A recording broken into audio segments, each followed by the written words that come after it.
High, সবাই কেমন আছো? আশা করি সবাই ভালোই আছো। ভালো তো থাকতেই হবে। আমি এই রিলেটেড ভিডিও বানাই না, কেন কি আমি জেনারেলি টলিউড নিউজ, বাংলা সিনেমার রিলেটেড জিনিসপত্র জেনারেলি দেখি না। কিন্তু হঠাৎই কালকে ইউটিউব খুলে নিউজ ফিডটা, ইউটিউবের হোম নিউজ ফিডটা দেখতে গিয়ে হঠাৎ করে ভিডিওটা চেক মানে চোখে পড়লো যে দেশু বলে কিছু একটা হচ্ছে। তো দেব আর শুভশ্রী লাইভে এসছে করে আমি ওদের ইন্টারভিউটা দেখছিলাম, ওদের লাইভ ভিডিওটা। তো ওখানে আমি জানি না কেন আমার এটা খারাপ লাগলো, হয়তো সবাইকার খারাপ লাগেনি, হয়তো শুভশ্রীরও খারাপ লাগেনি, বাট আমার খারাপ লাগলো, আমি তাই শেয়ার করতে চাই। সেটা হচ্ছে হঠাৎ করে কোনো একটা কনটেক্সটে দেব হঠাৎ করে বললো, শুভশ্রী হঠাৎ করে বললো success is a state of mind. তো ওটা তো আমরা প্রায়ই বলে থাকি কথায় কথায় যে success is state of mind. তো হঠাৎ করে দেব তাতে হ্যাঁ করে হেসে ব্যাপারটাকে ব্যঙ্গ করে, হ্যাঁ বাবা তুমি কত ইংরাজি শিখে গেছো, আজকাল খুব ইংরাজি বলছো।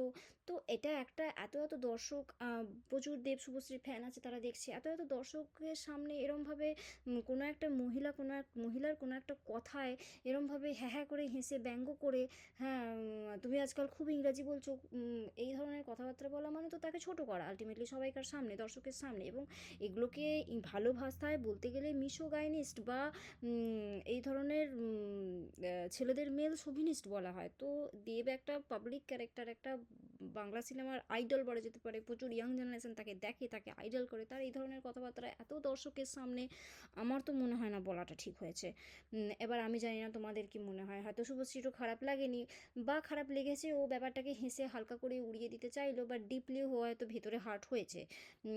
এরমভাবে আমি জানি না, এটা কিন্তু বলা যেতে পারে একটা red flag, this is a red flag. এবং দেবেরও এটা শোনা উচিত, জানা উচিত যে এই ধরনের কথাবার্তাগুলো পাবলিক পরিবেশে এরকমভাবে বলা উচিত নয়। হয়তো ওইভাবে মিন করে বলেনি কো, কিন্তু এটা খারাপ দেখায়। এবং এটা দেখে ইয়াং জেনারেশন এই ধরনের এই কনভারসেশনটা দেখে কিন্তু এটাই শিখছে যে হ্যাঁ, তার মানে পাবলিক স্পেসে আমিও আমার গার্লফ্রেন্ডকে, আমিও আমার বউকে, আমিও আমার বন্ধুকে এইভাবে ছোটো করতে পারি।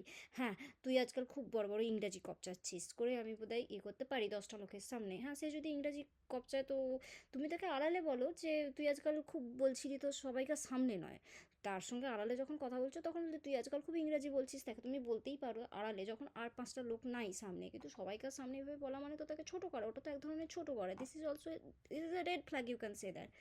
তো হঠাৎ করে ভিডিওটা এরকম দেখে আমার মনে হলো, তাই আমার মনে হলো আমি একটা বলি এটা নিয়ে, তাই আজকে এটা নিয়ে একটা ভিডিও বানালাম। নাহলে আমি এসব জিনিসপত্র নিয়ে ভিডিও জেনারেট বানাই না, বা বাংলা সিনেমার কালচার কী চলছে না চলছে সেসব নিয়ে আমার কোনো জ্ঞান নাই, বা আমি জানি না। কিন্তু এটা নিয়ে আমার মনে হলো this is not a good thing, this is not setting an good example for the young generation. তো that's what I wanted to say. Thank you. আর তোমাদের এটা নিয়ে কি মনে হয় কমেন্টে জানিও আমাকে। আমি কি ঠিক বলছি, কি আমি একটু বেশি ভাবছি, বেশি সেন্সিটিভ হয়ে পড়ছি? আমার মনে হয় না এটা ঠিক। That's all I wanted to say. Okay, bye, সবাই ভালো থেকো।